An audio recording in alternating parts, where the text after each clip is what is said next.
ठंड में पेड़ की जड़ों में गरीब ससुराल। ये लीजिए, मैं बता नहीं सकता हूँ कि आप हमारी जिंदगी में कितने बड़े देवता की तरह आए हैं। हम गरीबों ने तो सोच लिया था कि बस इस एक कमरे के नीचे जिंदगी गुजर जाएगी। लगता था कि हम कभी जीने का मतलब ही नहीं समझ पाएंगे, लेकिन ऐसा नहीं है। आपके जैसे भले लोग भी हैं दुनिया में जो कि गरीबों की जिंदगी को जीना सिखाते हैं। जो आपने हमें दिया है ना, 1000 तो उसके लिए बहुत थोड़ी सी रकम है। अरे अरे, ये तो हमारा फर्ज है भाई। कितनी सर्दी हो रही है, अगर हम जैसे लोग गरीबों की मदद नहीं करेंगे तो कौन करेगा। ये लीजिए, इस घर के मुखिया यहाँ अंगूठा लगा दीजिए। बाबा लगाइए अंगूठा, अब हमारी किस्मत बदलने वाली है। ध्रुव की बात को सुनकर गोपाल ने कांपते हुए उस कागज पर अपना अंगूठा लगाया और बहुत खूब, अब कल को आप लोग अपने नए घर में चले जाना, जहां आपको हमारी टीम एक दुकान भी देगी, तो आप वहां से अपना कोई नया रोजगार शुरू कर लेना, ठीक है ना। अभी हम चलते हैं। आप जब इस घर से निकल जाओगे तो इसी घर को हम फिर किसी और को ठिकाने के लिए, ऐसे देश में गरीबी नहीं रहेगी। सुमित और राजेंद्र ऐसी ही मीठी मीठी बातें करके वहां से घर वालों के हस्तखत लेकर चले गए। सभी घर वाले खुशी से फूले नहीं समा रहे थे। सुमित और राजेंद्र गोपाल नाम के गरीब आदमी के घर समाज सुधारक बनकर उनको सर्दी में नया घर और रोजगार देने के इरादे से आए थे, जिसके लिए गोपाल ने घर के कागजात पर उसका अंगूठा लेकर और 10,000 रुपए मांगे। गरीब गोपाल ने नया घर बनाया और अच्छा काम मिलने के लालच में आंख बंद करके उन लोगों को जो भी उन्होंने मांगा सभी कुछ दे दिया। और अब सभी को बस अगला दिन निकलने का इंतजार था जब वो अपने नए घर में जाते। भगवान, वो आदमी जो हमारे घर आए सदा सुखी रहे, जुग जुग जिए। वो सच में अगर उनके काम से हमारी जिंदगी बदल गई ना, तो मैं मंदिर में 2 किलो लड्डू का चढ़ावा चढ़ा कर आऊंगी और 2 दिन का व्रत भी करूंगी। हाँ माँ जी, बिल्कुल, हम भी आपके साथ हैं। उन लोगों ने हमें काम भी दिलवाने का वादा किया है और काम से ही तो सब कुछ है। हम लोग फिर आरोही की शादी भी करवा देंगे और भी बहुत कुछ हम करवाएंगे। देखना, मैं तो मेरे रवि के नामकरण की खुशी भी नहीं कर पाई थी, तो मैं वहाँ मोहल्ले की दावत भी करूंगी। और माँ, बाबा को मेरी शादी की चिंता भी नहीं रहेगी। अरे वाह, कितनी अच्छी बात है।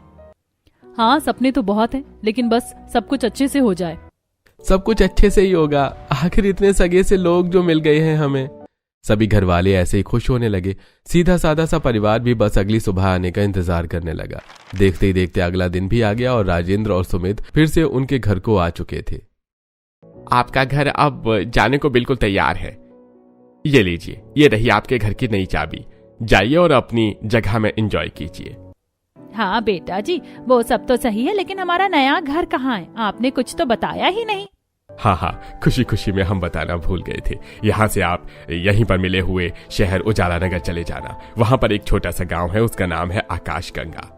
जब आप वहां पहुंचेंगे आकाश गंगा गांव, तो वहां आपको जंगल वाले इलाके में जाना है। जंगल से मेरा मतलब जंगल के अंदर नहीं, वो इलाका है जहां घर है लेकिन पास में ही जंगल है। जब आप जंगल के पास वाले इलाके में जाओगे तो वहां आपको कुछ छोटे घर मिलेंगे, लेकिन छोटे घर वाले घर आपके नहीं, आपको एक बड़ा सा घर दिखेगा। उसके पास जाना है, बस वही महल जैसा घर आपका घर है। लाइए, अब हमें आप अपने घर की चाबी दे दीजिए, तो हम इसको भी किसी गरीब के लिए तैयार कर देंगे। बेटा जी, मैं बता नहीं सकती हूँ कि आपने हम गरीबों पर कितना बड़ा करम किया है। हम कहाँ गरीब सरीब लोग ऐसे बड़े घरों में रह पाते। आपकी बस मेहरबानी है और भगवान की सीधी नजर है हमारे ऊपर। शालिनी की बात सुनकर सुमित और राजेंद्र दोनों मुस्कुरा दिए, जिसके बाद गरीब परिवार ने फटे पुराने स्वेटर और शॉल ओढ़े और अपना सामान उठाया और वो पैदल ही अपने नए घर की तरफ को चल दिए। चाहे कैसा भी था हमारा पुराना घर, लेकिन सर्दी से तो बचाव कर ही देता था। अब पता चल रही है 4 दीवारी की अहमियत। बाहर निकल कर देखो तो सही, सर्दी छाती चीर कर घुसी जा रही है। ऐसी बात क्यों कर रही हो शालिनी, जैसे कि सब कुछ खत्म हो गया हो। हम अपनी 4 दीवारी से निकलकर दूसरी 4 दीवारी की तरफ को ही बढ़ रहे हैं। बस बढ़ने का सफर मुश्किल है, मंजिल देखना खूबसूरत ही होगी। सही कहा जी।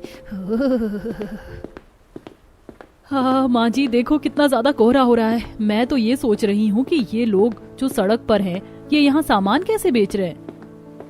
यहाँ ये सब कुछ कैसे बेच रहे हैं? मुझे तो यहाँ खड़ा भी नहीं हुआ जा रहा है। कितनी ज्यादा सर्दी है सच्ची में।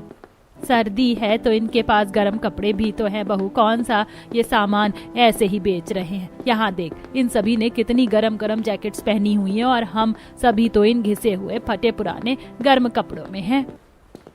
अरे मेरा राजा बच्चा, इसको कहीं सर्दी ना लग जाए। माँ जी, रवि को मैं अपनी शॉल के अंदर ही लपेट लेती हूँ, इससे इसे कम सर्दी लगेगी। हाँ बहू, ऐसे ही कर ले। अरे अभी कितनी देर है पहुँचने में, बोलो। शालिनी के बोलने पर गोपाल ने उसे जवाब दिया। कुछ ही देर में वो शहर के गांव आकाश गंगा में पहुंच गए, जहां पर वो जंगल के पास पहुंचे और हे भगवान, हम आकाश गंगा तो आ गए, लेकिन यहाँ जंगल के पास वाले घरों में तो मुझे कोई घर ज्यादा बड़ा और अच्छा दिखाई नहीं दे रहा। हमारा घर कहाँ है बच्चों? माँ, आप यहीं रुको, मैं आसपास जाकर देखता हूँ। ये तो नहीं है, ये वाला भी नहीं है। अरे ये हिमेश कहाँ रह गया है? मैं भी जाकर ढूंढता हूँ शालिनी हमारे नए घर को।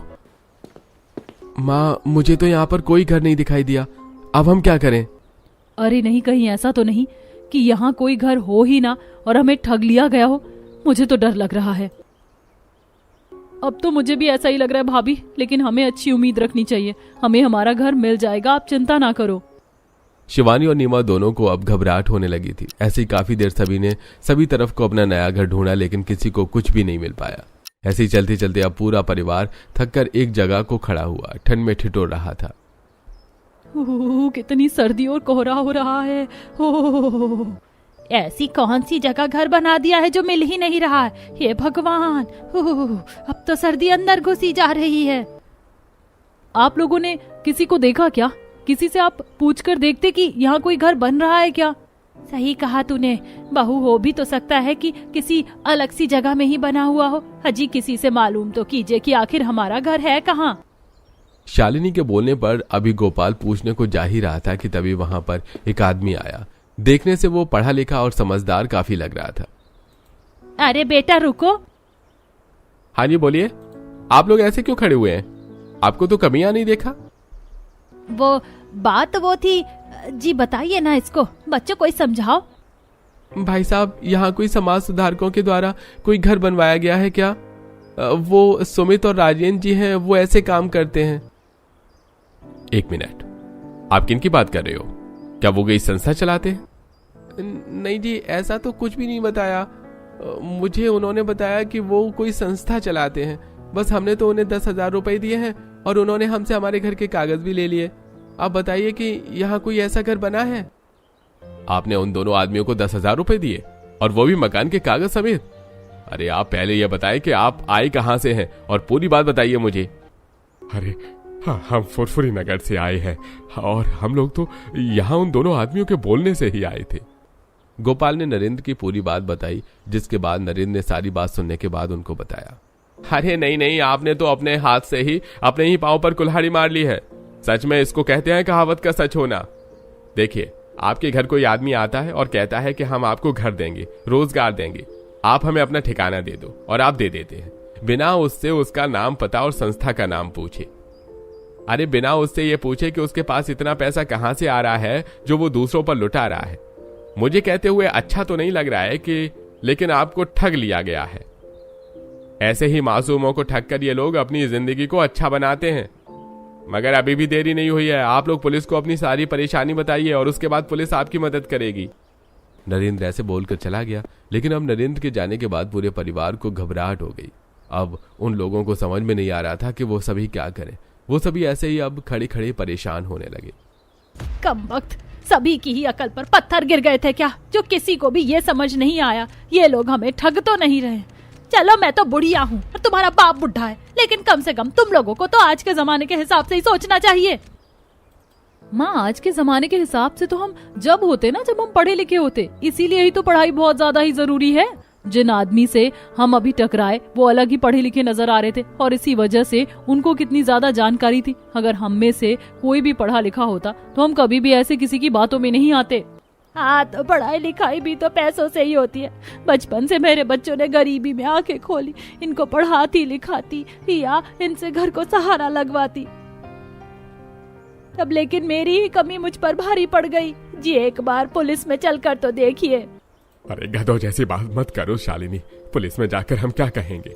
बोलो कि हमारा घर किसी ने हमसे ले लिया, और वो भी हमारे दस्तखत के साथ। बोलो यही कहेंगे हम हैं, या ये कहेंगे कि हमने बिना कुछ भी पता निकाले अपने हाथ से अपने पांव पर कुल्हाड़ी मार ली है। अरे पुलिस आज के दौर में गरीबों की नहीं अमीरों की ही समझ में आती है। हमारे पास कुछ नहीं है, हम किस अधिकारी से कहेंगे कि वो घर हमारा है, जब हमने खुद अपनी मदहोशी में अपने लिए काम किया है।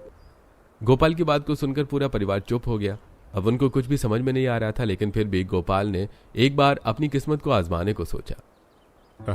लेकिन वो आदमी देखने से जरा भी ठग नहीं लग रहे थे। तो बेटा चलो एक बार अपने पुराने घर पर वापस चलो, कभी हमसे समझने में कोई गलती हो गई हो और हमारा घर कहीं और बना हुआ हो। हाँ ठीक बोल रहे हो बाबा, भगवान जी हमें ऐसे तो दुविधा में नहीं डाल सकते हैं। चलो भैया चलकर देखते हैं, कहीं हमें घर मिल ही जाए। ध्रुव, गोपाल और हिमेश तीनों उल्टे पांव अपने गांव की तरफ को भाग लिए। वैसे सर्दी गहरी रही थी, लेकिन हालातों की टेंशन से ध्रुव, गोपाल और हिमेश चारों ही पसीने में नहा गए। उनको समझ में नहीं आ रहा था कि अब उनके साथ क्या होगा। वो डरते डरते अपने गांव गए, जहां बस वो अपने घर में घुसने ही वाले थे कि तभी उन्होंने मंजर देखा। अरे नाचो गाओ यारो, आज तो एक परिवार को अच्छा चूना लगा दिया हमने। राजेंद्र जी, वैसे मानना पड़ेगा, ठग होकर भी हम दोनों लगते सरकारी अधिकारी हैं। कोई भी हमारे झांसे में आसानी से फंस जाता है। अब बताओ कि आगे किस मछली को फंसाना है। अरे नहीं, ये क्या हो गया? अरे हम लोगों के साथ तो सच में ही धोखा हो गया है। हे भगवान, अब मैं क्या करूं, कहां जाऊं? अरे नहीं, अब क्या होगा? मेरा छोटा सा बच्चा है, सर्दी है, बूढ़े माँ बाप है। ध्रुव, ये हमने क्या कर दिया मेरे भाई? भैया ऐसे उदास मत हो, बाबा खुद को संभालो, हम भाई कुछ न कुछ कर लेंगे। ये भी जिंदगी का एक बड़ा पड़ाव है, ऐसे हार मत मानो। बेटा हम बर्बाद हो गए। अरे लूट लिए गए हम तीनों बाप बेटे, उल्लू बन गया हमारा। अब हम क्या करेंगे? किस मुंह से तेरी माँ के सामने जाऊंगा? बोल बेटा। बाबा ये सब हमारी गलती नहीं है, ये तो होनी है जो होकर रहती है, बस जरिया हम बने हैं। आप ही तो मुझे बचपन में समझाते थे ना कि जाने वो कौन से कवि थे जिन्होंने भगवान श्री राम जी को सौतेली माँ कैकेयी के लिए भी नम्रता दिखाई थी। आप ही तो कहते थे कि कैकेयी की कोई गलती नहीं थी, वो तो बस होनी थी जिसको होना था, लेकिन नियति ने कैकेयी को उस सब के घटित होने का जरिया बनाया। तो यहाँ हम कैसे गलत हो गए बाबा? भैया उठो, हिम्मत करो, हम कुछ न कुछ कर लेंगे। ध्रुव की बात को सुनकर गोपाल और उसके भाई हिमेश में हिम्मत आई और वो वापस से अपने परिवार की तरफ को बढ़े। वहीं दूसरी तरफ नीमा, शालिनी, आरोही और शिवानी की आंखें रास्ते में ही लगी हुई थी। बहुत देर के बाद लगभग शाम के वक्त उन चारों को अपने घर के आदमी आते हुए दिखाई दिए। माँ बड़ी सर्दी लग रही है, मैंने तो अपनी शॉल भी रवि को ही उड़ा दी है। भले ही मैं मर जाऊं, लेकिन मेरी औलाद को कुछ नहीं होना चाहिए। भाभी देखो, बाबा और भाई आ रहे हैं। कहाँ? क्या हुआ जी? हमारा घर है ना, कहीं और है ना? हम यहाँ गलत जगह पर ही आ गए हैं ना? बोलिए ध्रुव जी। नहीं है हमारा घर, हम ठग लिए गए हैं शिवानी। क्या? तो अभी तक तो हम गरीब ही थे, अब बेघर हो गए हैं? नहीं माँ, हम बेघर बिल्कुल हुए हैं, लेकिन ये बेबसी हमारी ताकत है, हमारी कमजोरी नहीं। आप परेशान मत हो, बिल्कुल परेशान नहीं होना है आपको। जब घर वालों को पता चला कि उनका घर सच्ची में नहीं रहा है तो उनका दिल टूट गया। किसी के अंदर भी हिम्मत नहीं थी, लेकिन ध्रुव और शिवानी ने सभी को समझाया और हिम्मत दी। ऐसे ही कुछ देर के बाद परिवार ने एक नई शुरुआत के लिए गहरी सांस भरी और ऐसे हिम्मत हारने से क्या होगा? अब जब जिंदगी मिली है तो इसको गुजारना तो है ही। आइए, रात हो चली है, हम लोग यहीं जंगल के अंदर को जाकर किसी पेड़ की ओट में सो जाते हैं। यहाँ हमें नींद नहीं आएगी, लेकिन पेड़ हमें सहारा देगा। हाँ बहू, अब और कर भी क्या सकते हैं। हे भगवान, लेकिन सर्दी बहुत ही ज्यादा है, बस मैं क्या ही बताऊं। रात के अंधेरे में सर्दी में कोहरा गहरा गया था। ऐसे में पूरा परिवार कांपते हुए जंगल में थोड़ा अंदर आया। अंदर काफी बड़े बड़े पेड़ थे, जिसकी ओट में बैठकर और उसके तने से कमर और सर लगाकर परिवार ने आराम किया। लेकिन सर्दी इतनी ज्यादा थी कि परिवार से रोका भी नहीं जा रहा था। माँ, बहुत ज्यादा सर्दी लग रही, ये क्या दिन देखने पड़ रहे हैं हमें? माँ बोलो।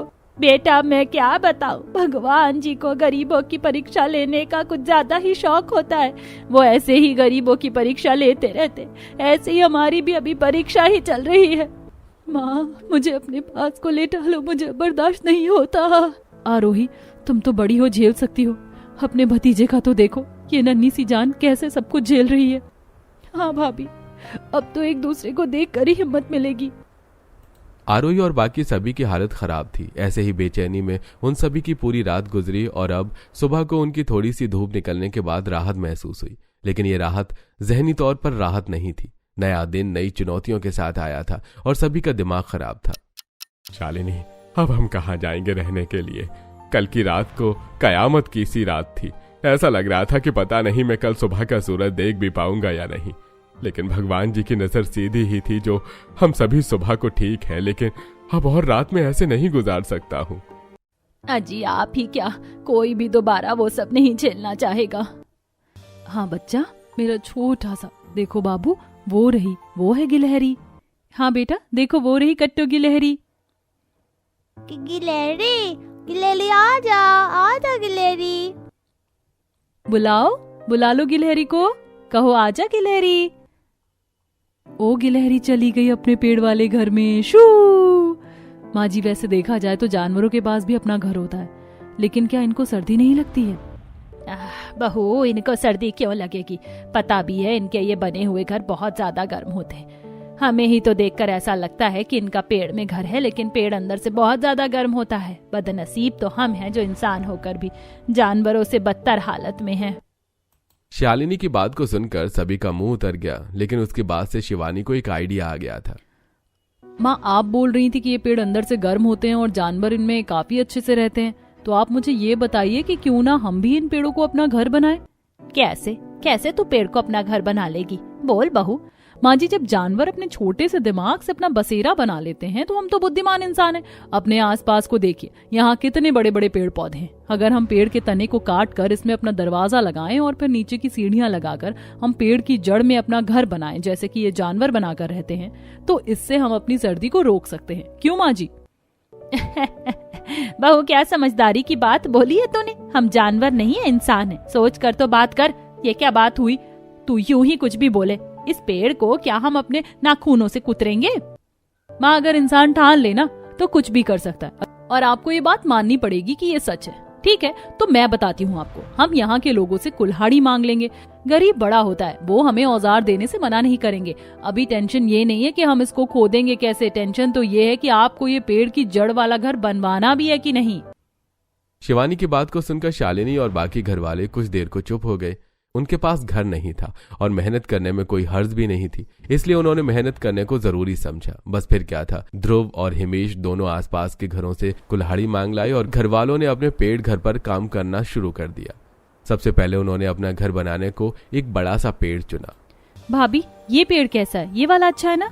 हाँ, ये पेड़ सभी पेड़ों में सभी से ज्यादा चौड़ा है। इसकी जड़ें भी बड़ी ही होंगी। ठीक है माँ जी, जरा देखना यहाँ इस पेड़ में घर बनाना कैसा रहेगा। हाँ, अच्छा है। अब तुम सभी एक काम करो, इस पेड़ को खोदना शुरू कर दो। बाकी मैं और ध्रुव, हिमेश, हम मिलकर पेड़ के साइज का दरवाजा बना रहे हैं। गोपाल की बात को सुनकर दोनों बहुएं और आरोही पेड़ को खोदने में लग गईं। शालिनी ने रवि को संभाला हुआ था और दूसरी तरफ ध्रुव, हिमेश और गोपाल तीनों अपने घर का गेट बना रहे थे। सर्दी का मौसम था, लेकिन काम में लगने के बाद जुनून की आग ने सभी को गर्मी लगा दी थी। बाबा, इतना मजबूत ठीक है या इस पर एक परत लकड़ी और लगानी है? हाँ बेटा, जितना ज्यादा सेफ्टी वाला गेट होगा उतना ही हम लोगों के लिए अच्छा है। क्या है ना कि ये जंगल है, रात को किसी भी जानवर के आने की गुंजाइश न रहे।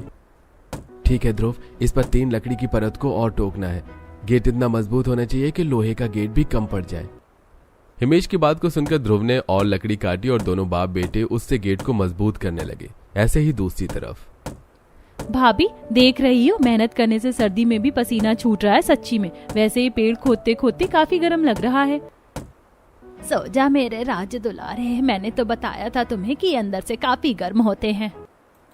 ऐसे ही परिवार के अंदर अब हिम्मत भर आई थी। उन्होंने सुबह से लेकर शाम तक ऐसे ही काम किया और भूख मिटाने को उन्होंने जंगल के ही फल खा लिए। जब शाम हुई तो दोनों भाइयों ने मिलकर गेट को चढ़ा दिया।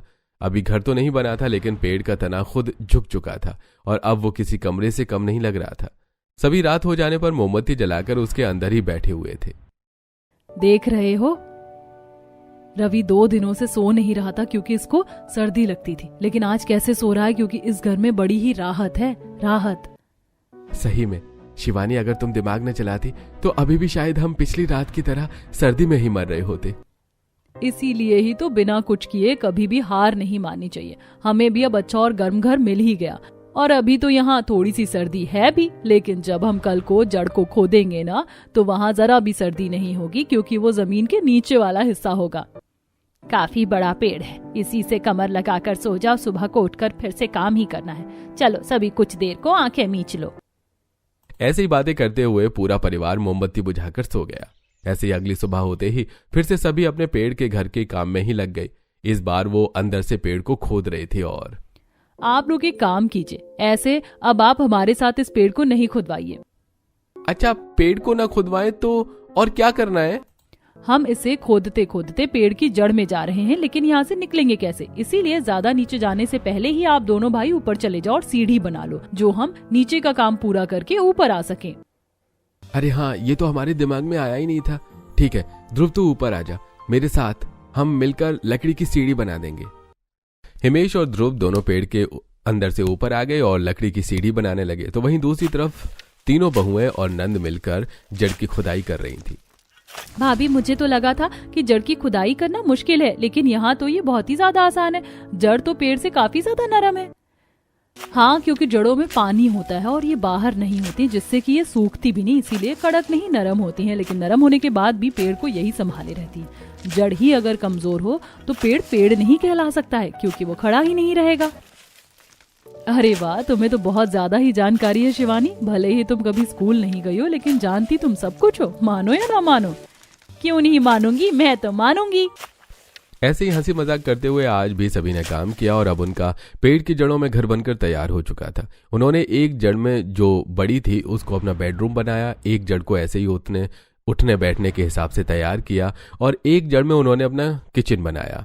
ऐसी जड़ों से ऊपर जाने वाला रास्ता था जो पेड़ के तने की तरफ को जा रहा था और वहां लकड़ी की सीढ़ी लगी हुई थी। अरे वाह, इसको कहते हैं घर। शालिनी, देख रही हो, यहाँ सर्दी का आता और पता भी नहीं है। कितना अच्छा हो रहा है यहाँ सब कुछ। माँ ने ही बताया था कि पेड़ गर्म होता है, हम तो बस अपनी माँ जी की बातों पर अमल करते रहे।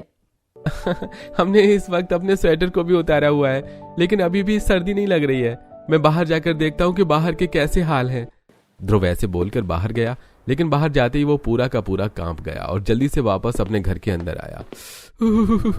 हे भगवान, अरे बाहर तो सर्दी मार दे रही है और यहाँ देखो, यहाँ पर पता भी नहीं है कि सर्दी क्या होती है।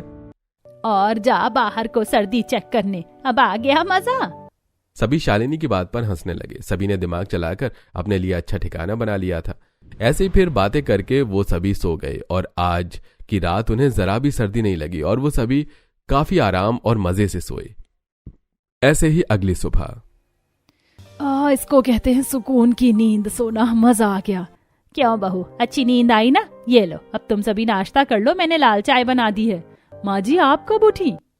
बस अभी कुछ देर पहले। तुम लोगों ने कल इतनी मेहनत की थी ना, तो मैंने सोचा कि तुम्हारा नाश्ता आज मैं बना देती हूँ। ये लो, नाश्ता कर लो। माँ देखो तो सही, बाहर रहने से और काम करने से कपड़े कितने ज्यादा गंदे हो गए हैं। आप घर से कपड़े वगैरह तो लेकर निकले थे ना? हाँ, कपड़े हैं, यहाँ सभी के कपड़े हैं। अब तुम लोग एक काम करो, नाश्ता करो और कपड़े बदल लो और इनको यहीं जंगल में धोकर सुखा देना पानी में। ध्रुव या हिमेश से मंगवा दूंगी। शालिनी की बात सुनकर दोनों बहुओं ने बस हाँ में गर्दन हिला दी। बस फिर क्या था, जैसे शालिनी ने बोला था सभी ने वैसे ही किया। पहले बहुओं ने नाश्ता किया और फिर उन्होंने कपड़े बदलकर अपने सभी के मैले कपड़ों को धो दिया और जंगल में ही रस्सी बांधकर उन्हें सूखने को डाल दिया। ऐसे ही उनका जंगल में पेड़ की जड़ वाले घर में वक्त गुजर रहा था कि आज के दिन अचानक गोपाल से नरेंद्र टकरा गया। अरे माफ कीजिएगा, मैंने देखा नहीं था। अरे भाई साहब, कोई नहीं। अरे अब्बा जी, आप कैसे हो? मैं अभी आप ही के बारे में सोचता हुआ आ रहा था।